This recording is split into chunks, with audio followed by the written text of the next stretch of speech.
Let's make blueberry banana muffins. Go ahead and preheat your oven to 350 degrees and then line your muffin tin with some muffin liners.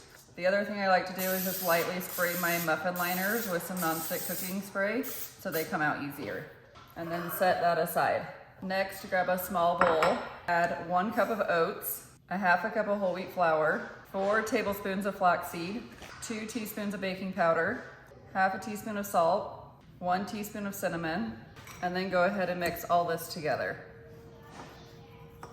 Go ahead and set that aside, and then grab a larger bowl.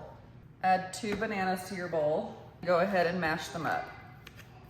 Add 1 egg, and then I'm adding 1 of these Greek yogurts, half a cup of sugar, 1 teaspoon of vanilla extract, a splash of milk, and then go ahead and mix all this together.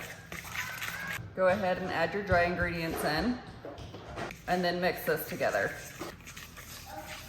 Add a half a cup of frozen blueberries or more, and then mix this together.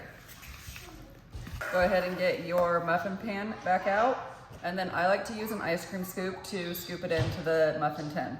Go ahead and just fill them all up evenly. Now go ahead and place in the oven for 20 to 22 minutes. And there we go, they are all done. I'll go ahead and put the full recipe in the description below and then follow me for more recipes.